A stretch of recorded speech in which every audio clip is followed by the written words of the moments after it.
Bismillahirrahmanirrahim. Assalamualaikum warahmatullahi wabarakatuh. Kami dari kelompok 8 akan mempresentasikan materi tentang tata kelola dalam bank syariah. Yang pertama, pengertian Good Corporate Governance.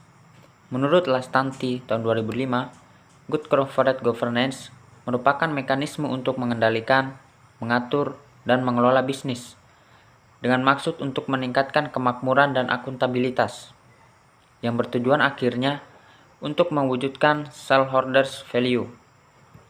Menurut Tajanegara tahun 2008 menyimpulkan bahwa tata kelola corporate governance perusahaan adalah suatu sistem dan seperangkat aturan yang mengatur hubungan antar berbagai pihak yang berkepentingan, terutama ketiga kelompok dalam korporasi, yakni pemegang saham, dewan komisaris, dan manajemen yang memiliki fungsi untuk mengarahkan dan mengendalikan korporasi dalam rangka pencapaian target kinerja.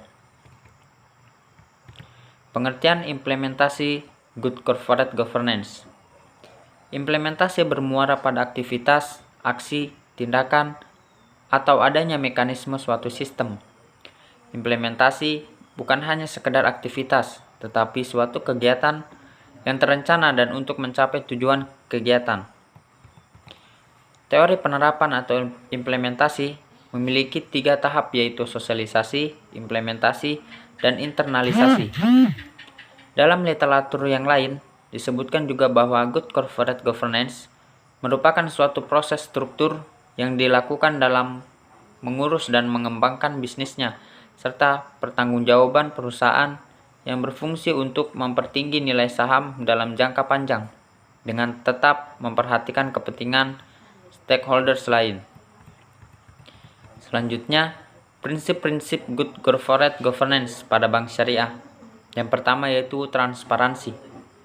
Transparansi diartikan sebagai keterbukaan dalam mengemukakan informasi yang material dan relevan, serta keterbukaan dalam melaksanakan proses pengambilan keputusan.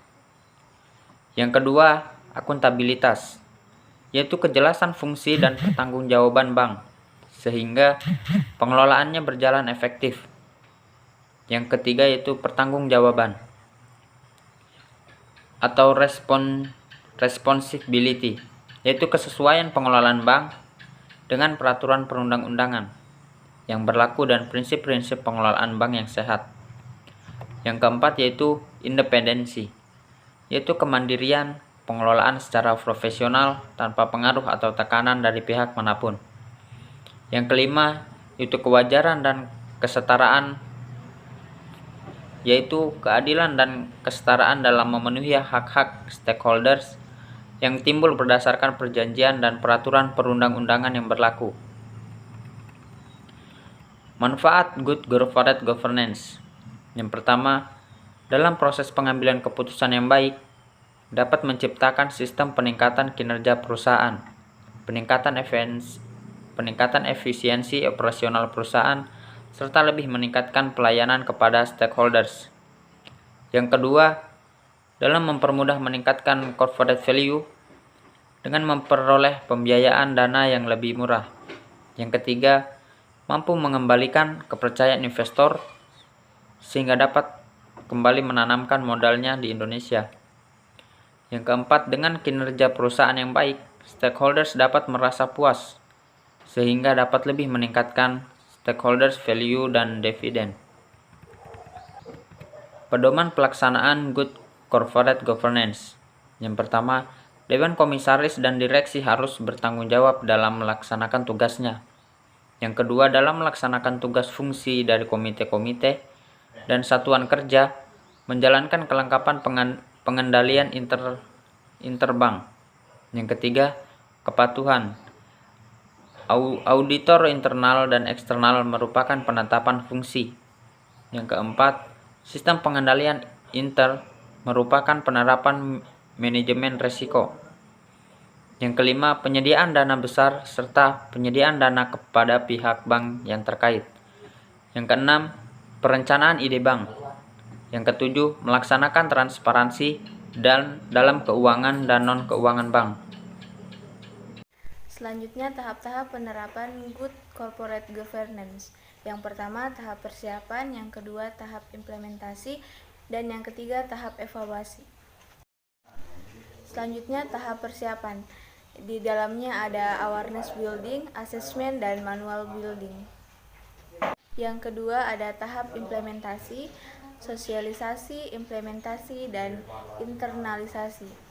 Selanjutnya ada tahap evaluasi. Tahap evaluasi yaitu proses yang tersusun secara teratur dari waktu ke waktu untuk mengetahui sejauh mana efektivitas penerapan GCG dalam praktek GCG yang ada, dengan memohon pada pihak yang independen dalam melakukan audit, implementasi, dan skorsing. Selanjutnya, fungsi etika bisnis dalam penerapan Good Corporate Governance. Nilai perusahaan yaitu dalam mencapai visi dan misi jujur, landasan moral yang adil dan terpercaya, merupakan nilai-nilai perusahaan yang universal.